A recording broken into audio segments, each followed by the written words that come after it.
बहुत स्वागत आप सभी का भारत अपडेट पर। मैं हूं आपके साथ ऋतु भंडारी और शुरुआत करते हैं बुलेटिन की एक बड़ी खबर के साथ जो कि झारखंड से मिल रही है, जहां परीक्षाएं रद्द किए जाने की अधिसूचना जारी झारखंड सरकार की तरफ से की गई। 2 दिन पहले झारखंड सरकार ने परीक्षाओं को रद्द किया। 44 रद्द परीक्षाओं को लेकर अधिसूचना जारी की गई है। परीक्षा रद्द करने के सरकार के फैसले का अब विरोध प्रदर्शन तेज हो चुका है। चारों तरफ से झारखंड सरकार घिर चुकी है प्रदर्शनकारियों के बीच में, जहां नौकरी गंवाने वालों की मांग ये है कि फैसला वापस ले हेमंत सोरेन सरकार। झारखंड में 44 परीक्षा खत्म कर दी गई। अब नया विरोध शुरू हो चुका है। देवेंद्र महतो का अनशन तो खत्म हो चुका है, लेकिन जो दूसरा गुट है प्रदर्शनकारियों का, वो लगातार प्रदर्शन कर रहा है और विरोध दर्ज करा रहा है। तो ये बड़ी खबर आपकी टीवी स्क्रीन के माध्यम से साझा कर रही है, जहां पर 44 परीक्षाओं को रद्द किया गया था झारखंड सरकार की तरफ से और 44 रद्द परीक्षाओं को लेकर अधिसूचना जारी की गई। लेकिन अब एक और नया विरोध सामने आ चुका है, जहां पर प्रदर्शनकारियों की तरफ से झारखंड सरकार से कहा जा रहा है कि फैसला झारखंड की सरकार हेमंत सोरेन सरकार वापस ले।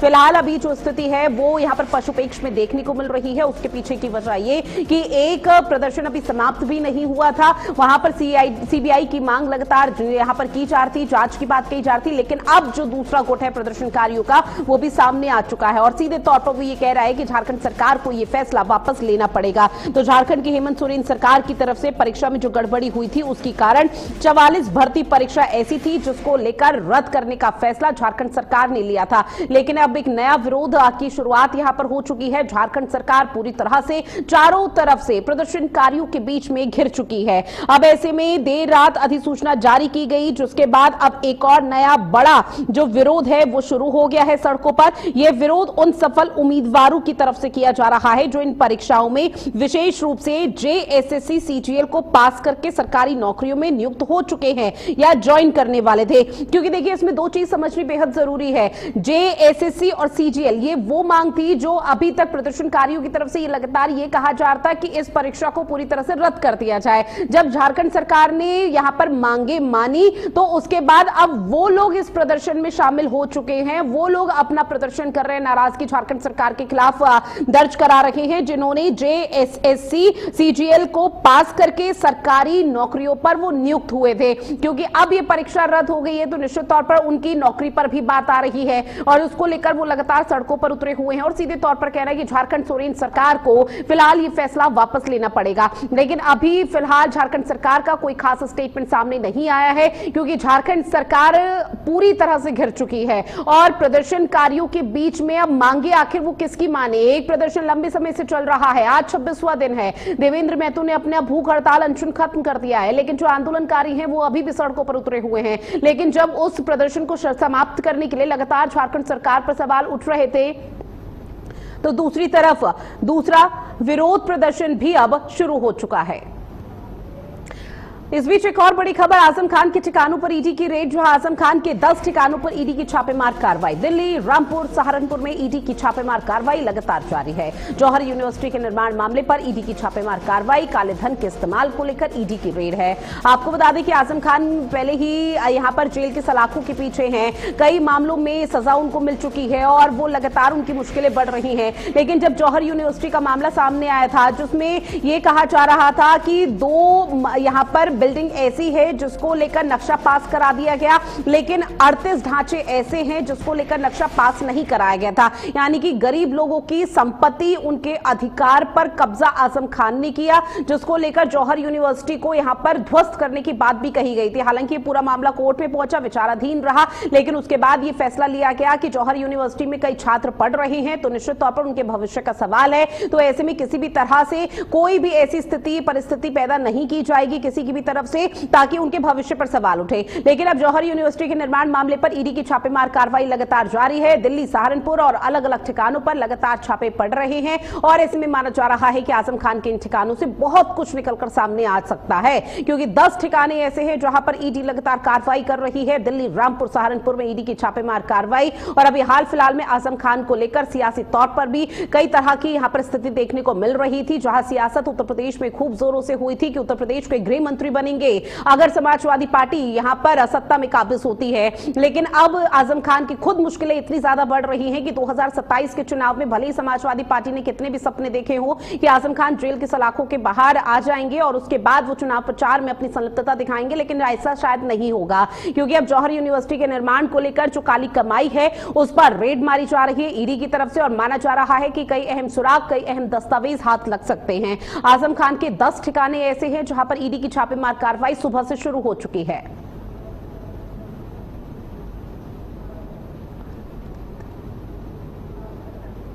और ज्यादा जानकारी के साथ मेरे सहयोगी हरविंदर दिवाकर फोन लाइन पर हमारे साथ जुड़े हुए हैं।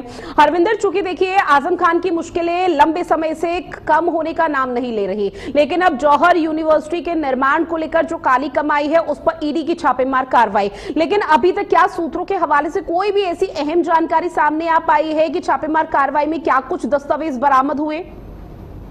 जी बिल्कुल, मैं आपको बता दूं, आजम खान की जो यूनिवर्सिटी है मोहम्मद अली जौहर यूनिवर्सिटी, उस पर सुबह तकरीबन 7 बजे से ईडी की रेड मारी गई है। उसमें बाहरी लोगों का आना जाना पूर्ण तरीके से रोक दिया गया है। कुछ दिनों पहले ईडी ने स्थानीय पुलिस से आजम खान की आपराधिक इतिहास का ब्यूरो मांगा था, जिसकी पुलिस ने जानकारी उपलब्ध नहीं कराई थी। टीम ने खुद जौहर यूनिवर्सिटी पहुंचकर आज सुबह से ही छापेमारी शुरू कर दी है और जो वहाँ के दस्तावेज है उन्हें खंगाला जा रहा है। जी, यहाँ पर ऑफिशियल तौर पर रिएक्शन अभी तक सामने आ पाया है कि जो लगातार 3 ठिकानों पर दिल्ली, सहारनपुर, रामपुर में जो ईडी की छापेमार कार्रवाई चल रही है, किस तरह से हड़कंप की स्थिति यहाँ पर लोगों में भी देखने को मिल पा रही है और आजम खान के परिवार के बीच में भी। हाँ जी बिल्कुल, मैं आपको बता दूं, सुबह से ही जो ईडी की जो जांच है वो चल रही है, लेकिन अभी तक कोई एक ऐसा सबूत अभी जो वहाँ कर्मचारी हैं उनके हाथ अभी कुछ ऐसा नहीं लगा है जिसके द्वारा आजम खान के खिलाफ कोई कार्रवाई की जाए। वहीं जो पार्टी के लोग हैं उनमें खलबली मची हुई है। आजम खान के परिवार में भी काफी डर का माहौल बना हुआ है। जी, कहना गलत नहीं होगा कि आजम खान पहले ही जेल की सलाखों के पीछे हैं, उनकी मुश्किलें लगातार, उम्मीद की जा रही थी कि शायद किसी तरह की राहत मिल जाए, लेकिन राहत यहां पर मिलती हुई नजर नहीं आई। लेकिन हरविंदर, अब आने वाले समय में शायद और भी मुश्किलें बढ़ सकती है, और आजम खान एक चर्चित ऐसा नाम जो कि हाल फिलहाल में सियासत का केंद्र भी बने हुए थे, जहां पर राम गोपाल की तरफ से एक स्टेटमेंट दिया गया था कि वो गृह मंत्री बनाए जाएंगे अगर समाजवादी पार्टी सत्ता में आती है, लेकिन 2027 के चुनाव से पहले लग नहीं रहा, जो भी ईडी की कार्रवाई और तमाम चीजें यहां पर चल रही है, कि आजम खान जेल के सलाखों के पीछे से निकल भी पाएंगे कभी। जी बिल्कुल, मैं आपको बता दूं, जिस तरीके से शिवपाल यादव जी ने जो एक बयान किया था कि आजम खान को गृह मंत्री बनाया जाएगा, लेकिन कहीं ना कहीं देखा जाए तो आजम खान की मुश्किलें अभी रुकने का नाम नहीं ले रही हैं। ऐसा भी लग भी रहा है, लोगों का कहना भी है कि आजम खान चुनाव से पहले बाहर नहीं भी आ सकते हैं। अगर वह बाहर नहीं आएंगे तो किस तरीके से उनके लिए गृह मंत्री या जो भी पद है वो दिया जाएगा। लेकिन अभी आजम खान की मुश्किलें लगातार बढ़ती दिखाई दे रही हैं, कहीं से भी आजम खान को किसी तरीके की राहत मिलती दिखाई नहीं दे रही है। जी हरविंदर, आपने जानकारी साझा की है उसके लिए बहुत शुक्रिया आपका। अब बात करते हैं दिल्ली से मिल रही एक बड़ी खबर की, जो आज दोपहर 3 बजे का समय होगा जब कांग्रेस कार्य समिति की बड़ी बैठक होगी। इंदिरा भवन में कांग्रेस कार्य समिति की बड़ी बैठक होनी है। कांग्रेस के राष्ट्रीय अध्यक्ष मल्लिकार्जुन खड़गे, सोनिया गांधी इस दौरान मौजूद रहेंगी। राहुल गांधी समेत कई बड़े नेता भी इस दौरान शामिल रहेंगे। कांग्रेस कार्य समिति में छात्र आंदोलन पर भी बातचीत की जाएगी। तो बड़ी खबर, जहां कांग्रेस कार्य समिति की बैठक दोपहर 3 बजे शुरू हो जाएगी। इस बैठक में तमाम दिग्गजों की उपस्थिति रहेगी, जिसमें सोनिया गांधी, मल्लिकार्जुन खड़गे और कांग्रेस के तमाम दिग्गज भी उपस्थित रहेंगे। और कांग्रेस की कार्य समिति की बैठक में आपको बता दें कि आगे आने वाले समय में जो चुनाव होने हैं, चाहे अलग अलग राज्यों के विधानसभा चुनाव हो, उस लिहाज से बेहद जरूरी मानी जा रही है कि उन तमाम चीजों को लेकर मंथन का सिलसिला देखने को मिल पाएगा। और राहुल गांधी जब इस बैठक में मौजूद रहेंगे तो निश्चित तौर पर उम्मीद की जा रही है छात्र आंदोलन को लेकर भी बातचीत की जा सकती है, चाहे वो दिल्ली का जंतर मंतर हो या फिर झारखंड का जंतर मंतर हो। अब ऐसे में इंदिरा भवन पर ये कांग्रेस कार्य समिति की बैठक दोपहर 3 बजे शुरू हो जाएगी। हर किसी की निगाहें टिकी हुई है, क्या कुछ बड़े फैसले लिए जा सकते हैं। कांग्रेस के राष्ट्रीय अध्यक्ष मल्लिकार्जुन खड़गे की उपस्थिति रहेगी। हाल फिलहाल में तमाम मुद्दे ऐसे हैं जिसको लेकर लगातार कांग्रेस कई सवालों के कटघरे में खड़ी है, और ऐसे में कई मुद्दों को लेकर जो बीजेपी या एनडीए है वो लगातार कांग्रेस को घेरने का प्रयास कर रही है, ताकि कांग्रेस का वोट बैंक आगे आने वाले समय पर 2029 के लोकसभा चुनाव में कम ना हो, इसको लेकर विशेष तैयारी की जा रही है। इस बीच अगली बड़ी खबर का रुख करते हुए जहां राम मंदिर चढ़ावा चोरी जांच के बीच मंदिर व्यवस्था में एक बड़ा बदलाव कर दिया गया। अनिल मिश्रा के 2 करीबी मंदिर व्यवस्था से हटा दिए गए हैं। केडी तिवारी उर्फ बड़े बाबू और बजरंग पाठक को हटा दिया गया। ये बड़ा फैसला लिया गया है जहां मंदिर व्यवस्था से हटाकर तीर्थ क्षेत्र पुरम भेज दिया गया। राम मंदिर में तैनात महिला सीओ की शिकायत पर यह बड़ी कार्रवाई हुई है। केडी तिवारी आभूषणों के हिसाब किताब संभाला करते थे, जहां बजरंग के पास वीआईपी दर्शनार्थियों के प्रसाद की व्यवस्था हुआ करती थी।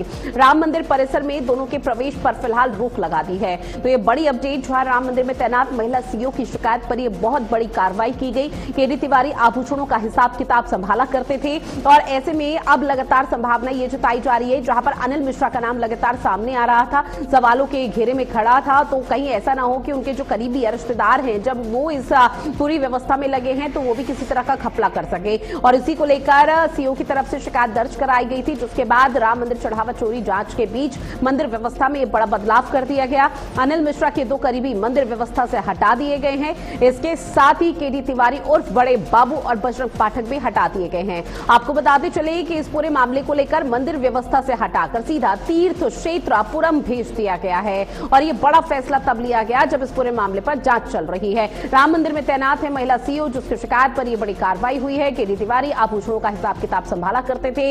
इसके साथ ही जो यहां पर बजरंग है, जिसको यहां पर तीर्थ क्षेत्रपुरम भेज दिया गया, उसके पास भी वीआईपी दर्शनार्थियों को प्रसाद देने की बहुत बड़ी जिम्मेदारी थी। तो ये बहुत बड़ा बदलाव किया गया है।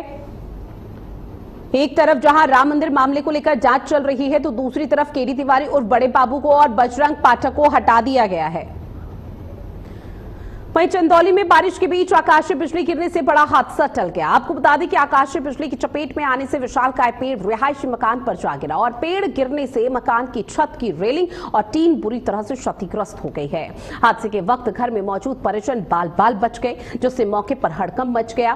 पीड़ित परिवार के मुताबिक घर में रखा काफी सामान क्षतिग्रस्त हुआ है और उन्हें भारी नुकसान भी हुआ। परिवार ने प्रशासन से मौके का निरीक्षण कर नुकसान का आकलन कराने और उचित मुआवजा देने की मांग की है।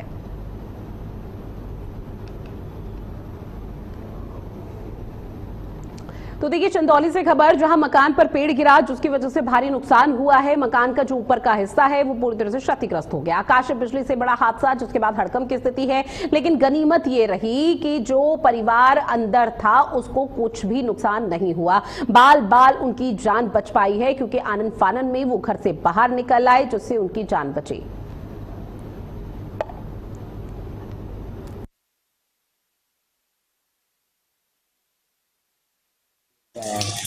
कैसे यही बिजली मलस तनी मनी पानी बरसा लगा ना बसाड़ा कि अपन दीवार पर गिर जाए। कितना नुकसान भल? वह करकट फूट गल है, सीढ़ी का पुलीटा गिर गया। ये जो बिजली तड़का है 3 बजे करीब जो पानी गिरा है, वो बिजली में जो है पेड़ का पर मारा है और पिताजी जो है और माताजी जो है बैठी थी बगल वाले रूम में, और इसी के कारण जो है ये लोग बच गई हैं। नुकसान क्या? नुकसान तो बहुत ज़्यादा हो गया है। छत का रेलिंग वोलिंग भी टूट गया है पूरा, और जो है कि पूरा करकट जो है उस पर से टूट गया है। वहीं शाहजहांपुर के निगोही में मलिहाबाद पुलिस की दबिश के दौरान एक बड़ा हादसा हो गया। ज्वेलर्स के घर दबिश देने पहुंची पुलिस को देखकर मकान मालिक छत से नीचे गिर गया। हादसे में उमेश गुप्ता उर्फ गुड्डू की मौके पर ही दर्दनाक मौत बताई जा रही है। घटना के बाद परिवार में कोहराम मचा हुआ है। परिजनों ने आरोपी पुलिसकर्मियों की गिरफ्तारी की मांग करते हुए शव उठाने से इनकार कर दिया। मौके पर एफएसएल टीम के साथ शाहजहांपुर पुलिस के आला अधिकारी भी मौजूद रहे। पूरे मामले की फिलहाल जांच की जा रही है। तो छत से गिरकर ज्वेलर की मौत हो गई है। हालांकि पुलिस लगातार मौके पर पहुंचकर कार्रवाई कर रही है और ये पता लगाने की कोशिश कर रही है कि क्या वाकई में एक बड़ा हादसा हुआ है या किसी भी तरह की कोई साजिश रची गई है। आरोपी पुलिस कर्मियों की तरफ से लगातार जो यहां पर कार्रवाई की जा रही है, उसमें परिजनों से भी पूछताछ शुरू कर दी गई।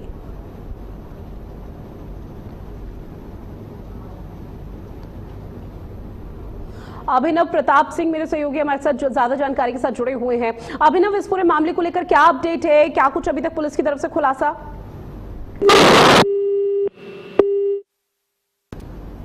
तो देखिए लगातार तस्वीर आपसे साझा कर रहे हैं, जहां परिजनों की तरफ से पुलिस पर गंभीर आरोप लगाए जा रहे हैं और ऐसे में आरोपी पुलिसकर्मियों की गिरफ्तारी की मांग कर रही है। और इसके साथ ही शाहजहांपुर में पुलिस दबिश के दौरान ये बड़ा हादसा हुआ।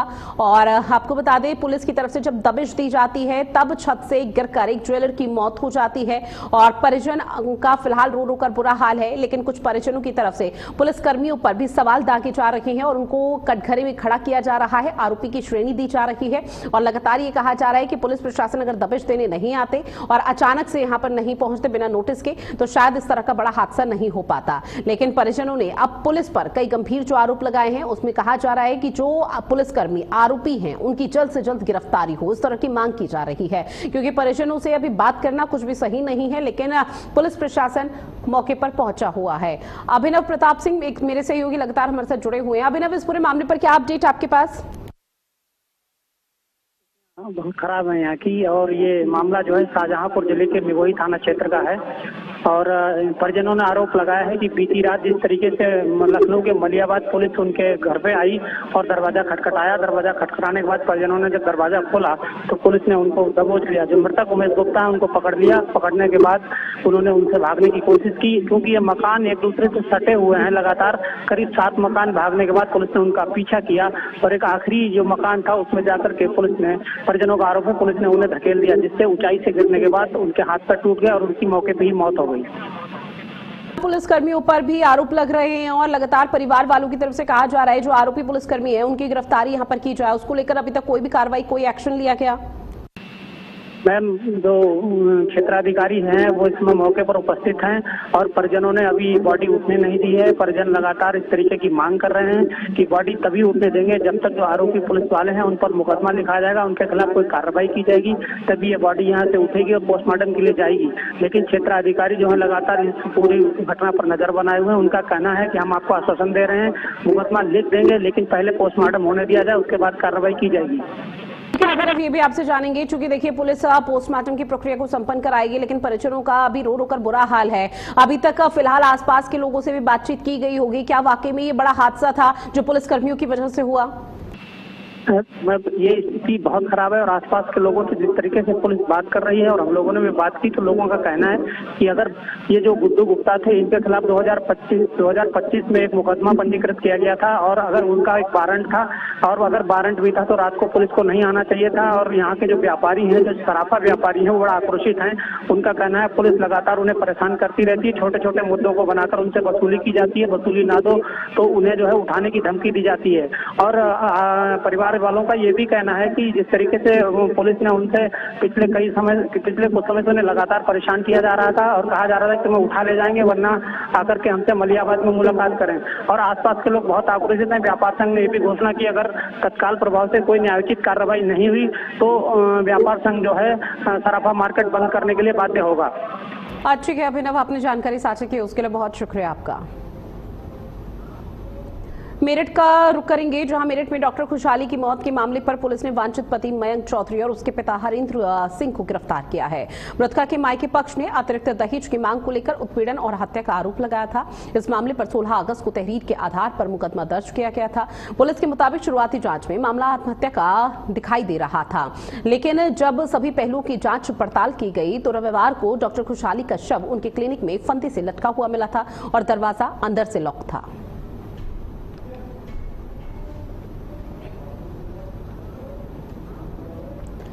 साथ ही हरदोई में सुरसा पुलिस ने पेंट चोरी के मामले का खुलासा करते हुए 6 आरोपियों की गिरफ्तारी की है। पुलिस ने आरोपियों के कब्जे से चोरी किए गए 12 पेंट के कार्टून और 12 4-4 लीटर की पेंट की बाल्टियां बरामद की हैं। इसके अलावा वारदात में इस्तेमाल स्कॉर्पियो और कार भी बरामद की गई है। जांच के बाद पुलिस ने 6 आरोपियों को गिरफ्तार कर चोरी का माल बरामद कर लिया है। साथ ही आरोपियों के खिलाफ वैधानिक कार्रवाई भी की जा रही है।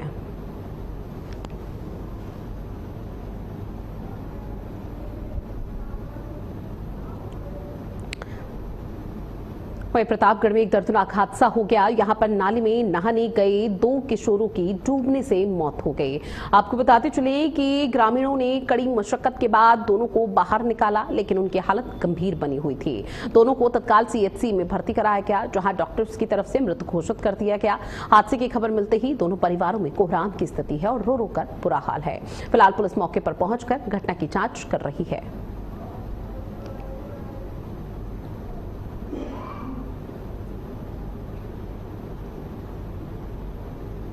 प्राप्त हुई कि दफरा नहर में जनपद प्रतापगढ़ के थाना आसपुर देसरा पर सुबह करीब 11:30 बजे सूचना प्राप्त हुई कि दफरा नहर में 2 बच्चे डूब गए हैं, जिसकी सूचना पर तत्काल थाना पुलिस मौके पर पहुंची और दोनों बच्चों को गोताखोरी मदद से बाहर निकाला गया।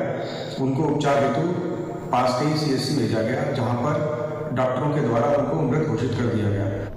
साथ ही मेरठ में सर्पदंश से 12 साल की किशोरी की मौत की खबर सामने आई। बताया जा रहा है कि 15 अगस्त को स्कूल से घर लौटने के बाद उसे घर में ही सांप ने डस लिया।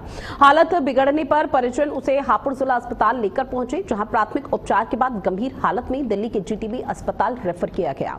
कई घंटे इलाज के बावजूद नाजिया की हालत में कोई सुधार नहीं हुआ और उपचार के दौरान उसकी मौत हो जाती है। घटना की सूचना मिलते ही परिवार में चीख पुकार मचा हुआ है। साथ ही पुलिस ने शव को कब्जे में लेकर पोस्टमार्टम के लिए भेज दिया है।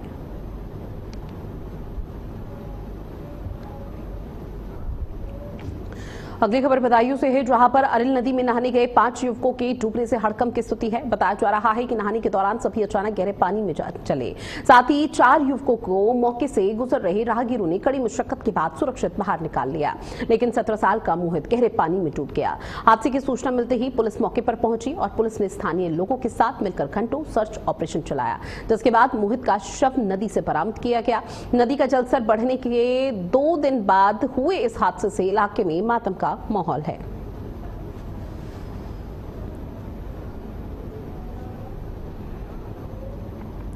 और चलिए तमाम खबरों के साथ बुलेटिन में इतना ही। आप बने रहिएगा भारत अपडेट के साथ। नमस्कार।